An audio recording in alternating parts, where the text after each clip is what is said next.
Waalaikumsalam. Okay, we shall start actually now. Tapi nampak macam ramai lagi tak ada. Saya bagi masa dalam 5:35 to call out your friends. 5:35 kita start.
Okay, Assalamualaikum. Assalamualaikum dan selamat petang. Waalaikumsalam.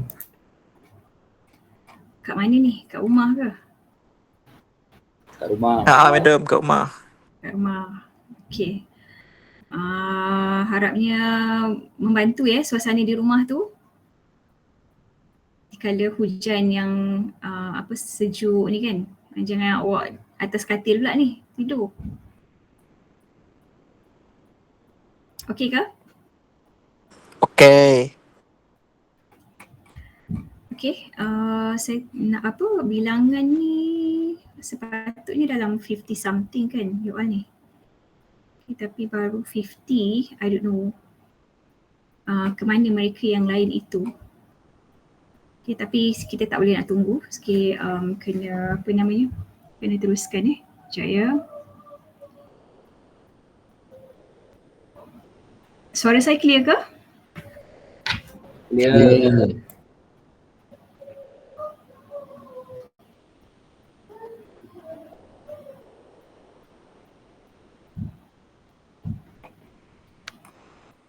Okay, saya share screen. Okay, semua masuk melalui YouFuture kan? Adakah yang melalui luar? Sebab bila awak masuk situ saya boleh tengoklah record. And I want you to tick awak punya attendance tu dekat YouFuture tu.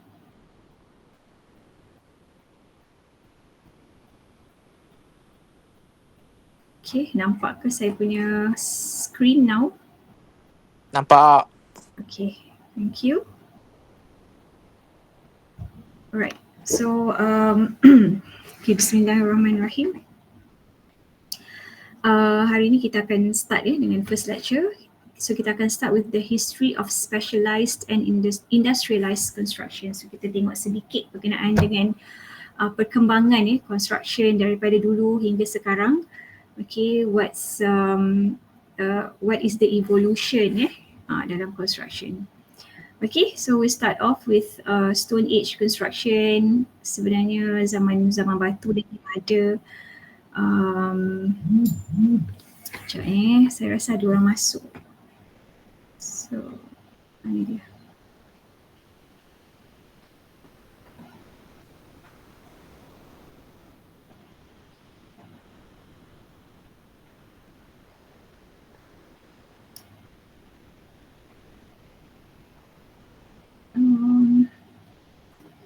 Sekejap ya, kenapa ni?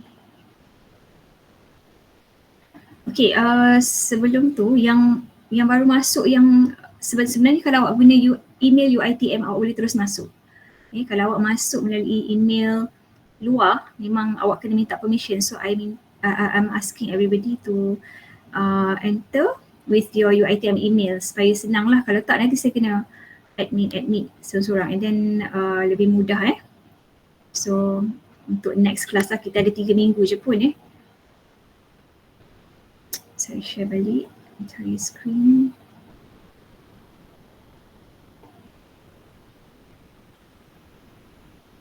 Okay, screen saya ada ke? Hello? Ada.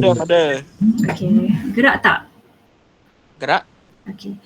Dah dapat kan nota ni? Saya minta awak tengok dekat eFuture. Okay, Dr. Julaida sebagai resource person dia share everything lah kat situ. Okay. So kita balik semula ke sini, Stone Age construction. Sebenarnya construction ni dah lama lah start. Bila kita ada manusia, adanya pembinaan, adanya asalnya memang untuk berteduh. Kita nak supaya manusia ni bila daripada binatang, daripada weather, so there will be a shelter lah untuk mereka berteduh. Jadi awal-awal zaman-zaman batu, zaman-zaman awal kita boleh kata zaman prehistoric dan juga zaman-zaman kalau orang Islam kita belajar zaman Nabi. Okay, yang awal-awal ada kaum-kaum yang telah dimusnahkan kita tahu mereka ni mempunyai skill-skill tertentulah. Sebenarnya kalau kita tak tahu how hebatnya mereka ni, kita tak pasti sebab mereka telah dimusnahkan. Tapi mungkin kalau tengok dari segi bahan binaan, bangunan yang dihasilkan kemungkinan mungkin lagi canggih dari kita zaman sekarang ni Jadi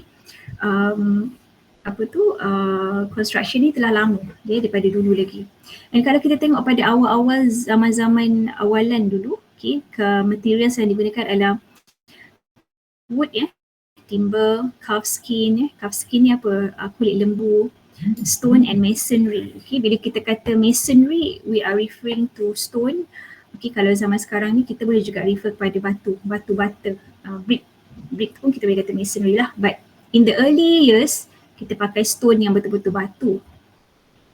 Okay, so the ancient construction tertumpu kepada cities adanya satu kita panggil civilization, okay, tamadun wujud dan adalah city adalah construction formation of towns and cities, division of labour and professional crafts. Okay, kita nampak dari segi kalau kita tengok dia punya architecture, dia punya binaan dia, kita tahu mereka ni ada skill tertentu. Dia boleh craft benda yang sangat macam kita rasa sangat skill lah. Dia boleh kalau di belah-belah Arab semua tu dengan hot dia, kalau belah-belah ancient Europe semua tu dia punya ada gambar-gambar lah, dia punya macam-macam lah motif dan sebagainya. So they are divided into their professional craft skills. Ada yang berkenaan dengan masonry, batu-batuan, metal and also wood. Okay, invention of simple machines. Okay, dan dengan kalau mungkin awak ingat belajar sains dulu, benda-benda nak buat benda ni kita kena ada machine, but very simple machine lah. Okay, macam zaman Egypt dia pakai wheel. Okay, I think the next slide nanti ada ke tak ada. Sebenarnya adalah dia pakai macam sort of wheelbarrow tu kan, tapi bukanlah wheelbarrow, maksudnya benda untuk mengangkut. Awak bayangkan kalau batu-batuan yang berat macam mana nak pakai tangan mesti ada simple machine lah. Okay, pakai levers, pulley and nails. Okay, tahu ke apa levers, pulley and nails ni? Okay, benda yang pulley kita nak kita konsep takal semua tu lah, paku. Okay, create arches, bolts to further span construction or construction limit. Adanya arches kalau kita tengok banyak binaan yang ada arches, pillars yang besar-besar ni, okay, bolts to further span construction limit. Sebab bangunan yang dibina tu selalunya besar. Kalau kita tengok cathedral, cathedral ni macam churches kan, besar-besar. Kalau siapa yang tahu yang famous terbakar tu Notre Dame. Okay, Notre Dame dekat Paris sangat besar, rasa macam kedil je kalau berdiri dekat situ. Okay, so that's okay, required skilled craftsmen nak buat benda tu, bukan senang. Okay, medieval construction, okay, zaman pertengahan dah modern sikit.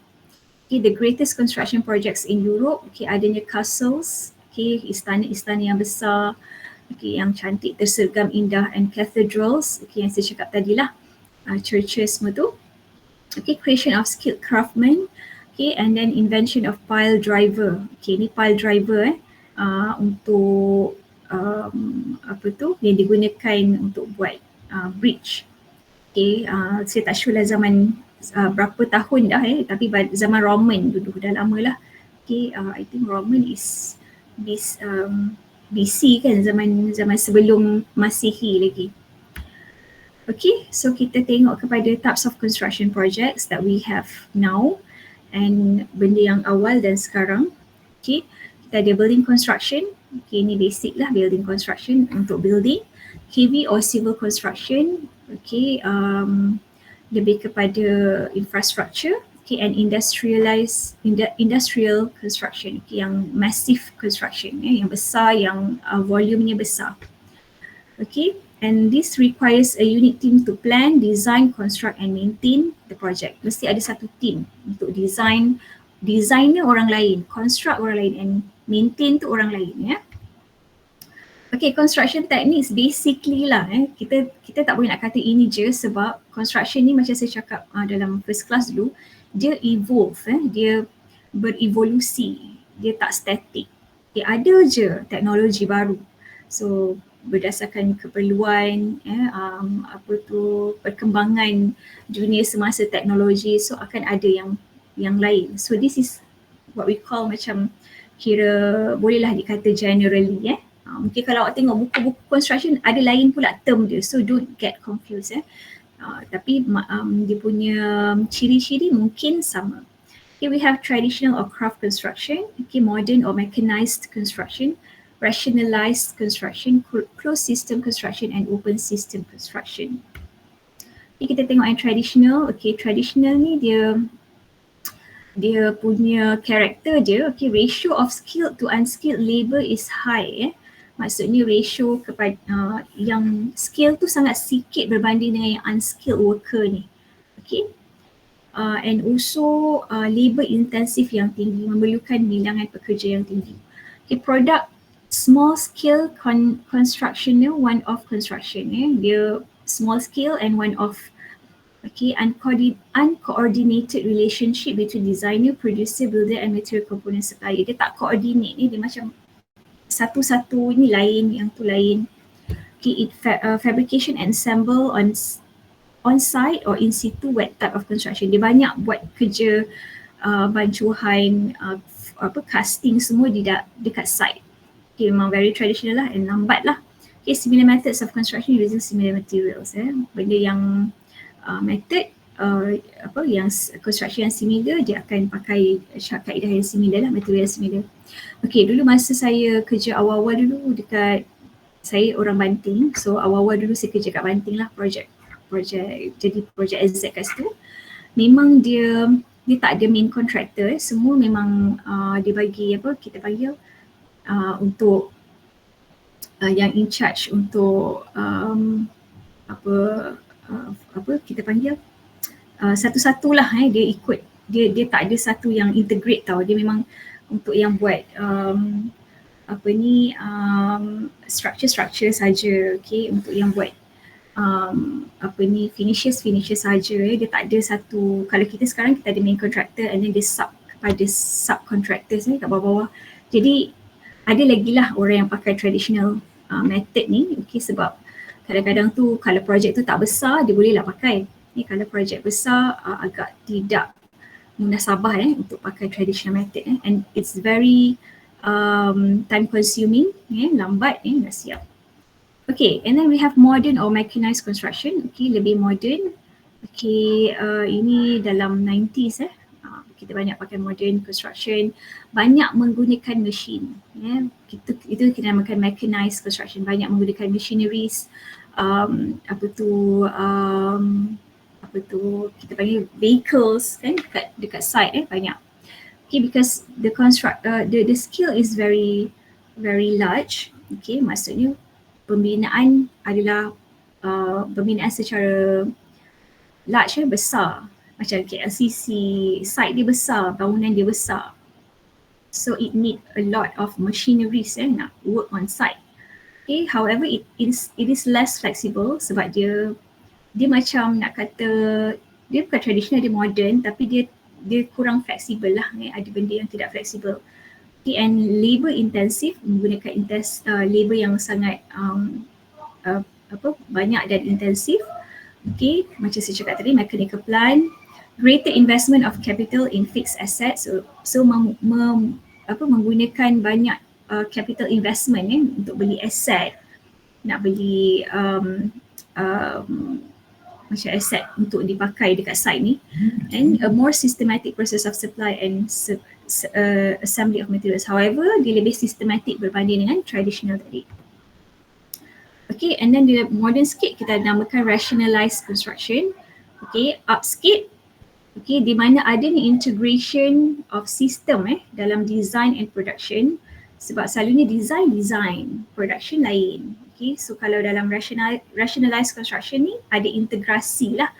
Okay, well planned work, okay, adanya kerja yang lebih terancang, standardized components yang lebih standardized, dah start menggunakan prefabricated components. Okay, prefabricate ni, prefabricate tu apa? Kalau you all tahu, what is prefabricated components? Anyone?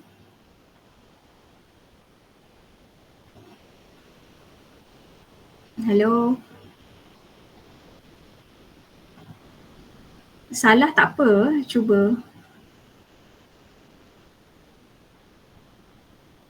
Hello, ada orang ke tak ni? Ada. Okay. Kalau tak, saya rasa bisa cakap dinding je. Okay. Siapa boleh bagi tahu what is prefabricated components? Dia macam precast. Yes, okay, precast dia buat di tempat lain ya. Dia fabricate dulu dekat tempat lain atau dia precast dulu dekat tempat lain and then they bring to the site. Okay. And then mechanical, thank you very much. Okay, yang jawab tadi. Okay, mechanical plant, okay, menggunakan mechanical plant, okay, tetapi kurang sikit lah ya. Less labor intensive, tidaklah sebanyak macam yang tadi tu. Okay, separation of trades, okay, adanya perbezaan trades ya, ataupun kita panggil macam tak adalah semua orang buat satu benda, okay, dia ada dibezakan lah satu, dia punya kerja-kerja tu. Separation of fabrication and assembly, and integration of design, of construction and production operation ya, ada integrasi. So kunci dia kat sini adanya integrasi lah dalam design dan juga fabrication ataupun construction ya. Okay, ada sedikit flexibility. Okay, and then we have closed construction system. Okay, yang closed construction system ni memang banyak pakai factory fabrication or kita panggil prefabrication ya. And dekat site dia assemble saja, so dia close lah dia tertutup sikit. And each system is unique, require efficient transport system because when you are using prefabricated component, you will need to have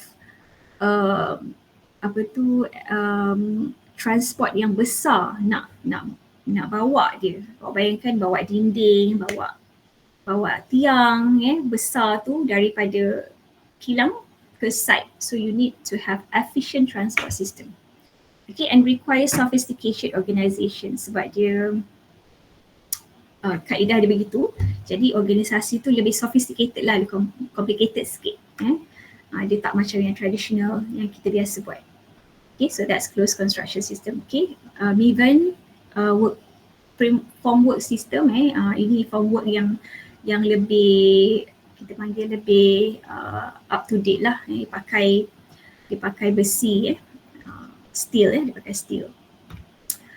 Okay, and last one we have open system construction or component construction. Dia lebih terbuka. Okay, kalau kita tengok terbuka ni lebih modern lah. Okay, pakai prefab pun ada. Okay, tetapi dia adanya kolaborasi dan cooperation dari sudut design, manufacturing.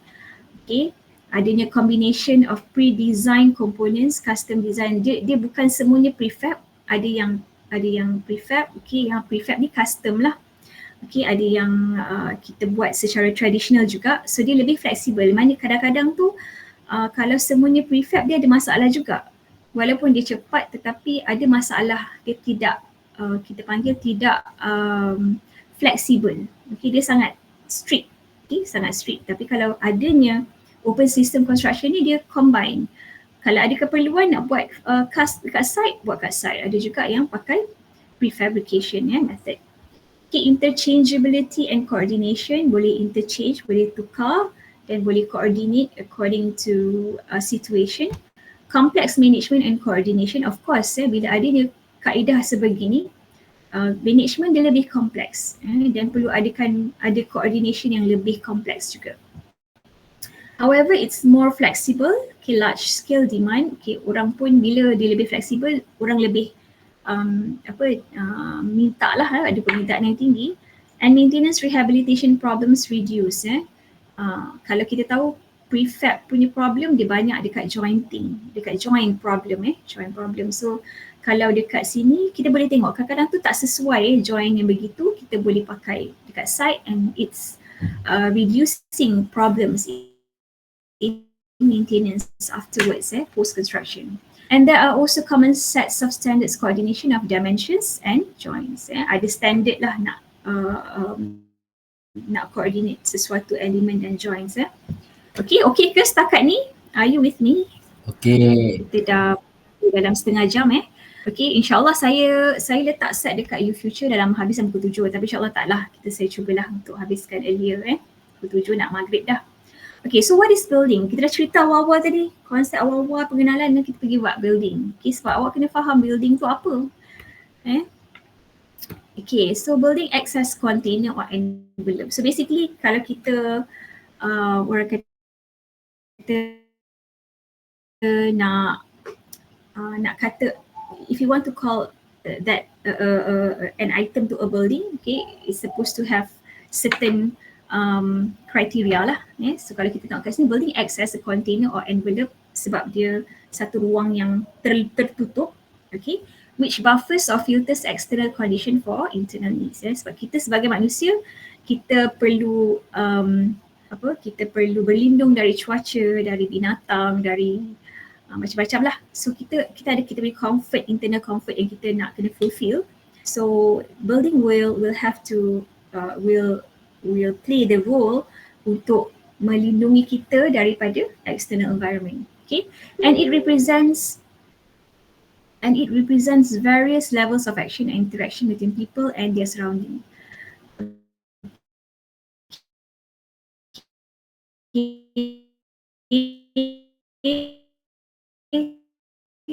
So ada keperluan hidup bagai. Okay, so kat luar tu apa? Okay, location and site, external environment. Kita ada external envelope. Envelope ni bukan envelope sampul surat Envelope tu maksudnya terlingkup lah Kita macam the four walls and the roof tu kita panggil envelope lah benda yang menutupi kita.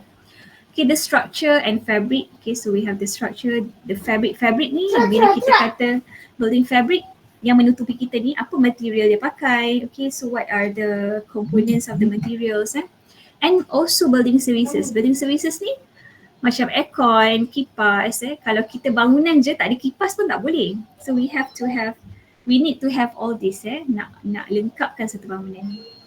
Ahmad Hamzah. Main kat luar sana. Mula tengah ada kelas ni. Ini? Yes. Sekejap Ada lapar. Okay, sekejap.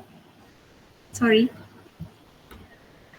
Okay, so needs of building What are the needs of building? Okay, so ini agak macam banyak sikit perkataan ke apa ke, tapi benda yang awak boleh relate dengan keadaan sekeliling awak lah. Okay, difference between traditional building and modern building. So maksudnya seseorang tu memerlukan bangunan, dia kena fikir banyak benda lah. Okay, dia nak dari segi modern ke nak traditional, sebab sekarang pun orang pakai traditional punya design material, okay, dari segi material apa yang sesuai. Salah material dia boleh menyebabkan kita tidak comfort di dalam rumah. Okay, building together with their contents, complex assembly materials and parts. So banyak benda lah kita kena fikir. And then kita kena tengok juga needs of user, okay, keperluan penggunaan. Okay, penggunaan bangunan yang berubah-ubah. Kalau dulu bangunan untuk contohnya masjid lah. Masjid kalau dulu memang untuk beribadat je, tapi sekarang dia ada fungsi-fungsi yang lain ada kuliah, ada classes, ada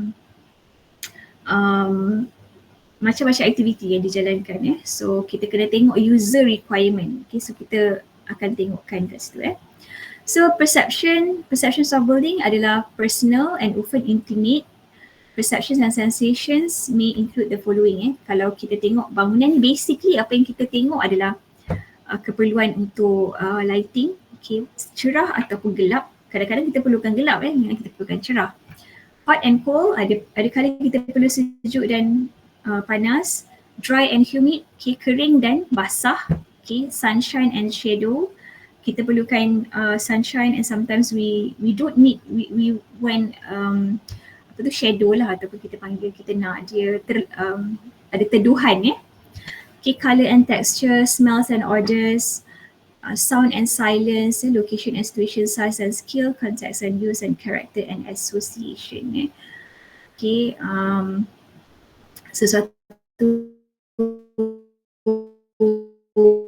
bangunan tu perlu ada karakter lah. Okay, so itu adalah personal perception perception. Okay, and then kita ada good feelings and bad feelings Kalau good feelings bangunan tu perlu ada good feelings homely, kita rasa macam rumah, home sweet home, welcoming, comfortable, spacious, uplifting. And the negative sides adalah claustrophobic. Claustrophobic tu apa? Rasa-rasa claustrophobic tu apa? Rasa macam sempit ke? Yes, okay, betul. Dia berkaitan dengan ruang sebab ada orang dia ada masalah fobia kepada ruang yang sempit. Jadi itu negative feeling lah tu. Jadi kita rasa rumah tu sempit, rumah tu macam cramp terasa sunyi. Kadang rumah besar pun ada orang yang rasa sunyi walaupun ada orang rasa macam rumah tu, kita nak rumah besar tapi orang yang berumah besar ni mungkin dia rasa lonely-nya, dia rasa sangat kesunyian. Okay, so these are the feelings yang generated from perception, dan setiap orang punya perception juga berbeza-beza. Okay, so in order to be successful, the design and construction of building has to consider a variety of issues. Okay, mainly, requirement of building jatuh kepada 4 perkara ni. Okay, we have kita start dari mana? Functional requirements. Okay, functional requirements is, nanti kita akan go in detail. Okay, untuk sesuatu bangunan itu berfungsi. Contohnya, bangunan tu pondok ke apa, dia boleh jadi satu tempat berteduh, tapi adakah dia fulfill the functional requirements? Okay, so we'll go in that later.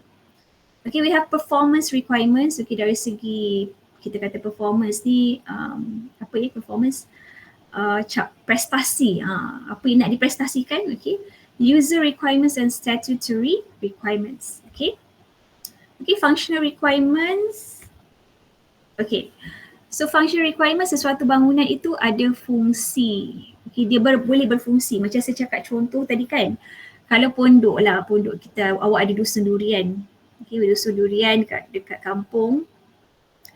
Awak ada dusun durian and then you have pondok. Okay, basically pondok tu untuk menunggu durian lah, nak berteduh, nak kutip durian ke apa kan. So adakah dia berfungsi untuk menjadi satu bangunan yang memenuhi keperluan? Okay, so awak kena tengok. Okay, contoh kalau kita kata basicnya, basic functional requirement, dia ada protection dari segi external environment. Okay, dia boleh lindung, yes. Hujan panas tak kenalah tempias. Human comfort, okay, boleh tak dia memberikan keselesaan. Okay, kalau waktu malam awak rasa tak ada nyamuk, boleh tak kalau kat pondok tu? Hello, boleh ke? Ada orang pondok dia mungkin canggih, ada aircon bagai. Kalau kat pondok, will you call a pondok tu memenuhi functional requirement? No. Boleh kot sebab tempat untuk berteduh. Okay, berteduh tadi betul, external environment. Okay, human comfort, macam rasa dia selesa tak? Boleh kalau comfort tak kot sebab dia terdedah dengan nyamuk apa semua cuaca. Okay, betul. Okay, jadinya macam maksudnya pondok tu dia boleh, cuma dia tak fulfill all the functional requirement, basic requirement. External, okay, dia boleh lindung daripada cuaca. Human comfort tu macam nyamuk, sejuk. Kan awak nak pondok, tiba-tiba hujan lebat, awak kat dalam tu pun ada kesejukan, right? So dia tak boleh nak memenuhi comfort punya requirement. Okay, and lagi satu yang penting juga, organisation of activity and space. Okay, ini maksud dia, contoh awak pergi pondok, awak tunggu durian kan, awak nak buang air, ada tak toilet dekat situ?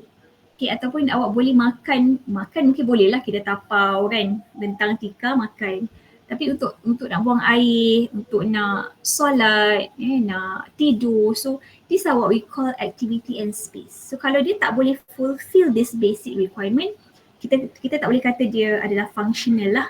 Bangunan tu dia satu bangunan tetapi tidak berfungsi mengikut apa yang keperluan manusia. Okay. Right, next we have performance requirement. Okay, performance ni selalu kita relate dengan prestasi kan. Orang tu contohnya kalau student, CGPA, you punya GPA kan, you punya results. So itu performance. Tapi kalau bangunan kita nak perform, tang mana kita nak perform? Okay, so kalau bangunan tu kita tengok dari sudut, ada banyak benda lah. Durability. Okay, contoh ni saya ambil pick some lah. Saya tak go in detail all sebab saya rasa benda ni is something that you can relate, you can understand. Durable dari segi ketahanan. Adakah dia cukup tahan dengan contohnya kalau kita cakap contohnya bangunan di tempat yang mempunyai gempa bumi. Adakah dia tahan gempa bumi? Kalau kat Malaysia mungkin tahan, tapi untuk suit dengan geografi yang ada gempa bumi mungkin tidak cukup durable. Okay, dari sudut lighting and ventilation ni, kalau kita tengok lighting kat dalam bilik kita sekarang ni, adakah cukup terang untuk belajar? Sebab lighting ni dia ada dia punya lux dia, luminance dia bergantung kepada aktiviti kita. Nak membaca lain, nak tidur lain, okay, nak makan lain, dia punya luminance dia. Same goes to sound control. Okay, if you talk about classrooms, dia kena clear, kena very clarity tu very high. Sebab bila saya cakap clear. Tapi kalau dalam satu situasi di mana kelasnya ada echo, bergema, macam bila cakap tu ada echo dia ada. Saya. So itu tidak memenuhi fungsi dia. Fungsi pula, performance. Sama juga dengan saya bagi contoh simple,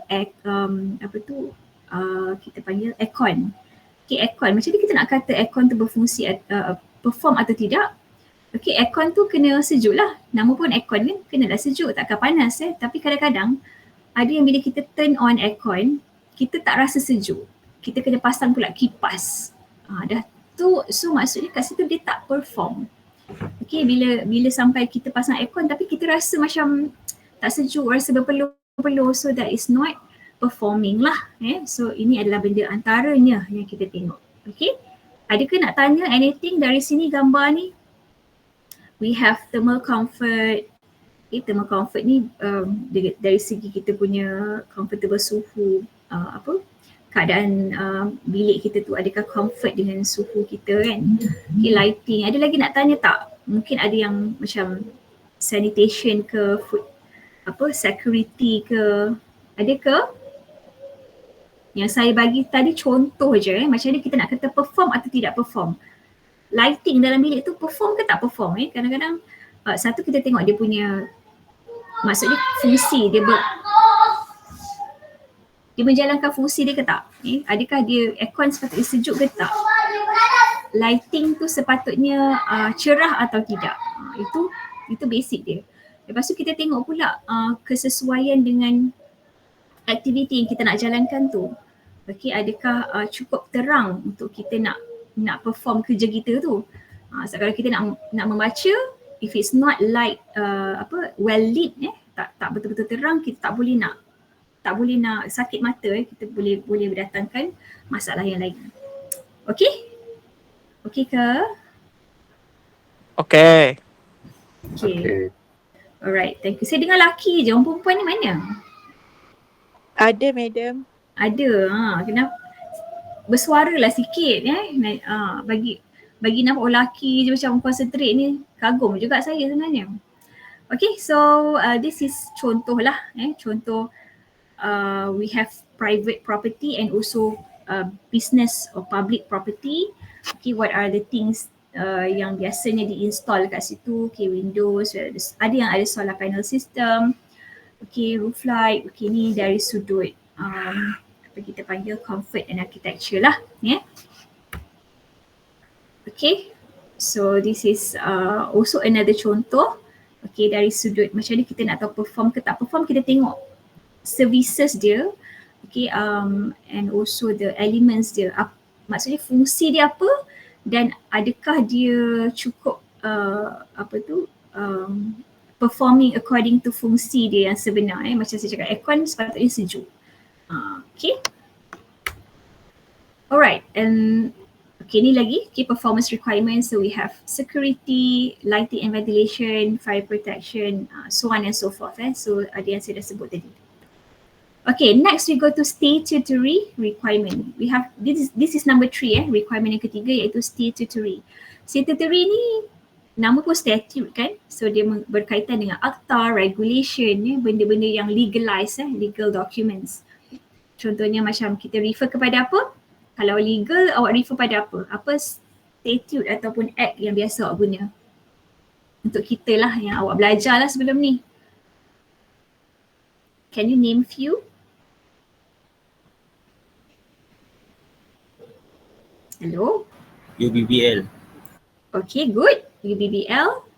Okay, lagi?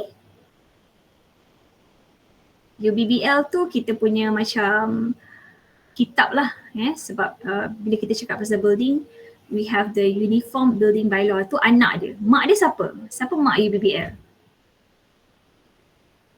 UBBL tu adalah undang-undang kecil, maksudnya dia digubal di bawah satu akta. Akta main dia, parent dia. So what's the parent? Who is the parent of UBBL?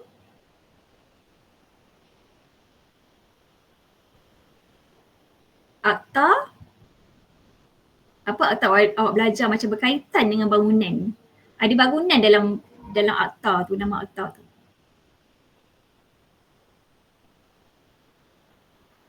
Akta apa?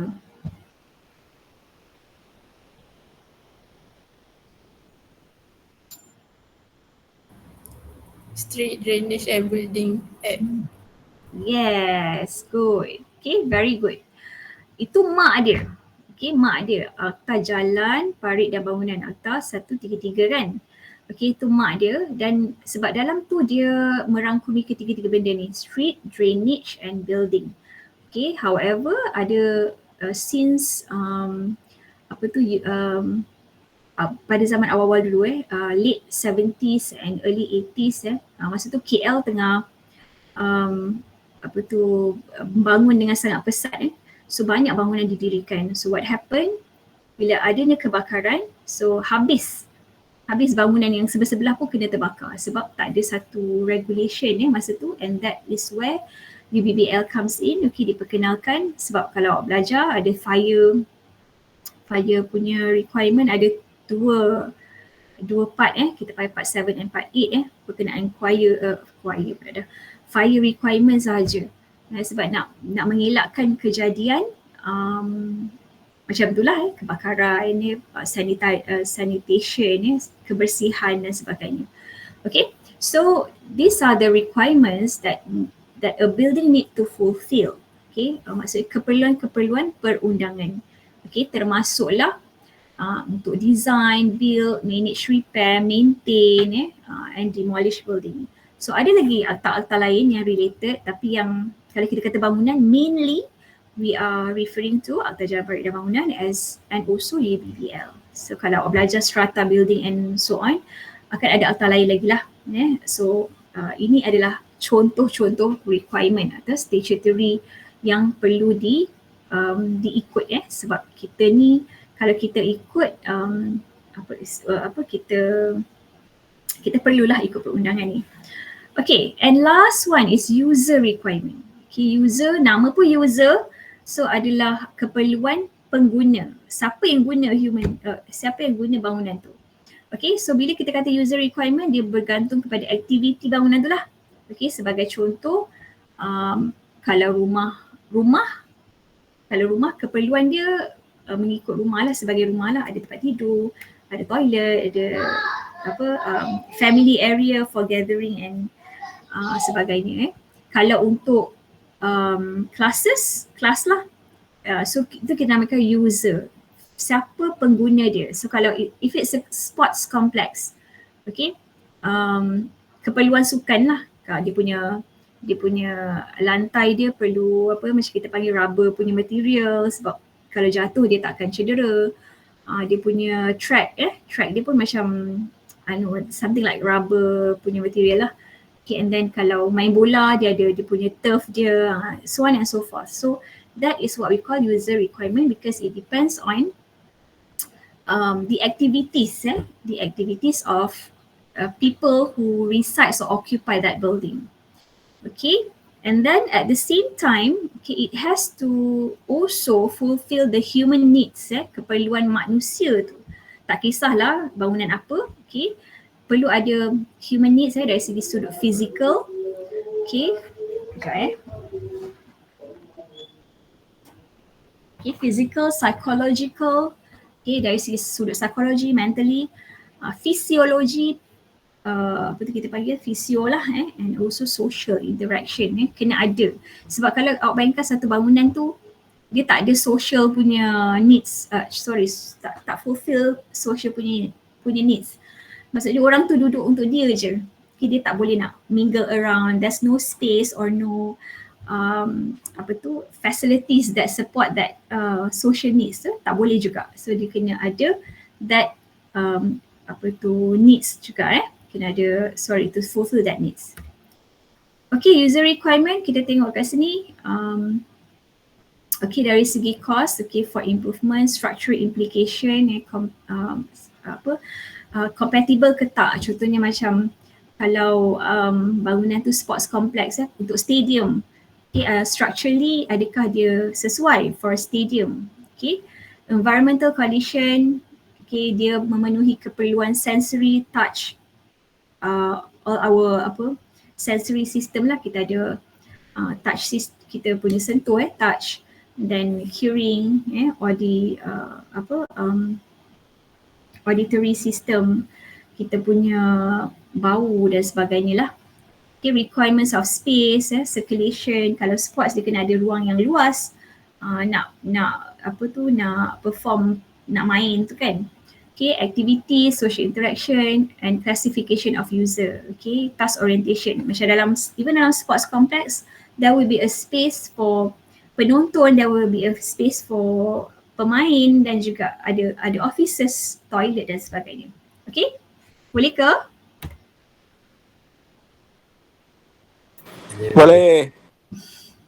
Okay, thank you. Okay, our expectations of building, okay, the use and type of particular building, okay, evident in how it looks and performs lah. Okay, maksudnya bila kita punya expectation, kalau bangunan tu dia kena suit dengan apa dia punya kegunaan lah. Okay, sebagai contoh, kejap anak saya mengaji kejap.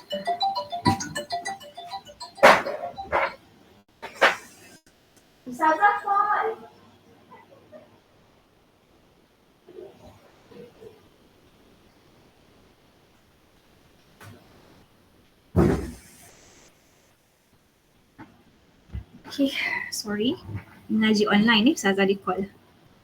Okay, use and type dia. Okay, apa kegunaan dia dan apa jenis-jenis dia. Contohnya agriculture, okay, dia ada barn ni apa kita panggil barn. Nama dia?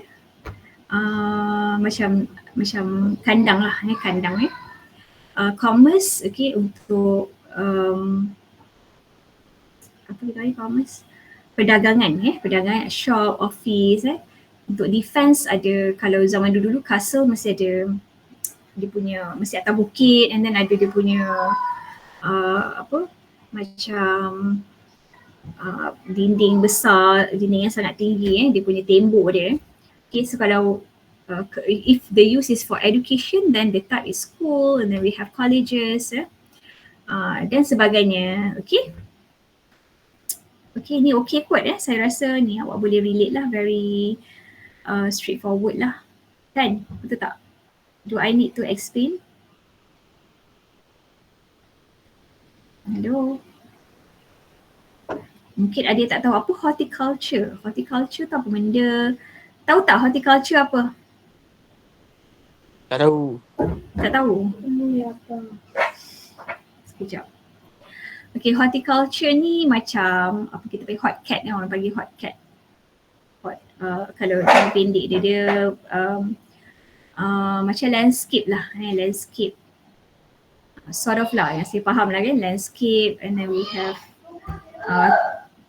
you belajar berkenaan dengan tumbuh-tumbuhan lah. Okay, dia ada glass house untuk kejap. Okay.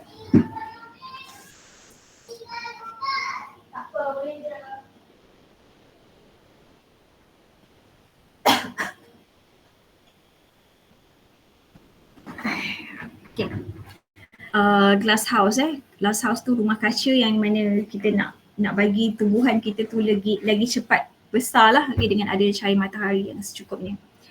Okay, okay kot. Ada lagi nak tanya?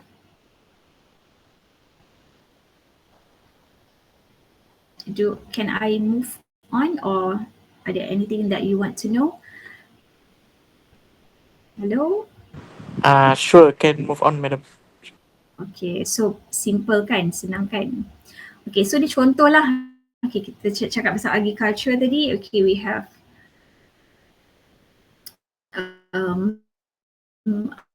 kandang kan, barn. Okay, we have apa ni, ni macam glass house jugalah. This is kind of glass house where you letak you punya plant and then you you grow your plant lah. Okay, dengan lebih efektif Mungkin ada orang kat sini lagi pandai kot daripada saya nak terangkan. Okay, e-commerce, okay, perdagangan. So dia relate dengan kedai, dengan offices, bursa saham dan sebagainya. Okay, so these are the buildings that relate with commerce. Okay, bangunan Perdana Putra ni saya pun tak pasti kenapa. Mungkin perdagangan tu dia relate dengan kerajaan jugalah Okay, and then defense Okay, defense for pertahanan. Okay, kita ada, kalau ni zaman-zaman dulu, then we have macam ni yang saya cakap tadi lah, kita panggil dia kota kota, di mana dia dibina atas bukit, the castle. Okay, it is situated on top of the hill, and then dia ada pertahanan kat keliling dia macam tembok yang besar untuk mengelakkan daripada runtuhan. Kalau tengok dulu ke cerita-cerita dulu kan, dia ada benda alami kan, ini ke kat sini dia punya pintu dia kan ditutup, dia akan sendal pintu dia tu supaya orang tak boleh nak rempuh. So itulah defense For education we have schools. Okay, and schools pun ada banyak kategori. Okay, yang bantuan kerajaan, sekolah agama dan mubaligh. Okay, and then we have yang tertiary education yang macam kita ada sekarang, college, university dan sebagainya. For entertainment, okay, this is Opera House Sydney, and then kita ada Istana Budaya untuk konsert, untuk persembahan, okay, macam-macam lah. Okay, dia punya the design and how it works to cater that kind of activities Habitation or residential, okay, rumah, macam-macam jenis rumah kayu, rumah dari segi material, okay, dari segi dia punya jenis dia, ada semi-D, ada terrace, okay, ada high rise Okay, horticulture, okay, inilah tu horticulture tadi, glass house dia untuk tumbuhan dan landscaping lah. Okay, manufacture, okay, factory, alright. Navigation, okay, navigation is for kita panggil penunjuk arah lah. Kalau dekat laut kita ada lighthouse yang menunjukkan arah dia. Okay, and then kalau kita ada sekarang, kita ada kita panggil navigation Waze dan sebagainya lah. Okay, Google Map, okay, you have all those. Okay, social interaction, restaurants, okay, where you are not just dining, but you also have some other interaction, ada mainan lah, ada kadang-kadang tu ada corner for reading and so on. Okay, for social. Travel, airport, okay, so airport ni pun macam-macam. Okay, dalam airport ni pun canggih. This is, I'm not sure, I think this is Changi Airport. Okay, airport pun makin lama makin besar. Okay, we have dekat Doha tu yang besar gila, and then Jeddah yang besar gila. Okay, so all those. Okay, worship. Okay, for worship, okay, bangunan-bangunan untuk ibadat. Okay, seperti kuil, masjid. Okay, so the conclusion, the various aspects of design and construction that will have influenced how it was built and how it has performed. Okay, jadi aspek-aspek dalam design construction ni ada mempengaruhi lah. Okay, macam mana bangunan itu dibina dan bagaimana dia menjalankan fungsinya. Consideration of functional, performance, statutory and user requirement will provide much information to be assessed. Okay, so bila awak nak tengok bangunan tu, awak kena tengok banyak benda lah. Dia berfungsi ke tak, how it perform. Okay, dia memenuhi keperluan perundangan dan juga keperluan pengguna. Okay, so benda ni kena tengok lah. Okay, untuk awak nak buat investigation. Okay, ini permulaan lah sebab lecture 1 ni kita nak bagi pengenalan berkenaan dengan revolusi dalam construction, basic things about building. Sebab lepas ni kita akan masuk kepada tajuk-tajuk yang lebih what should I say, lebih mind blowing lah. Okay. Okay, saya harap anda faham apa yang saya terangkan hari ni. So any questions before kita tamatkan kita punya sesi kelas hari ni? Any questions? Ada soalan? Adakah anda masih berada di situ? Ada. Masih madam. Ada sambil makan ke? Tak madam, sambil fokus. Fokus, alhamdulillah. Very good.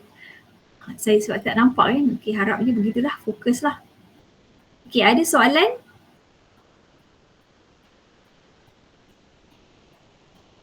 Any questions?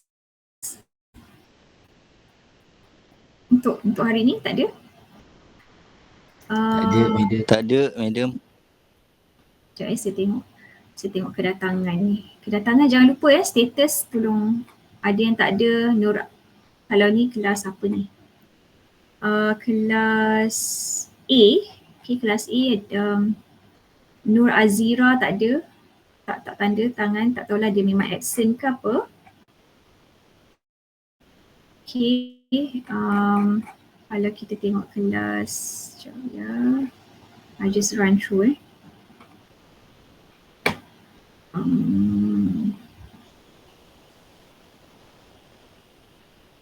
sebab saya ambil attendance ni dari sini awak punya ni, jadi sila tanda tangan, sila tick kalau awak datang Okay, kelas B ni Melanie tak balik lagi Melanie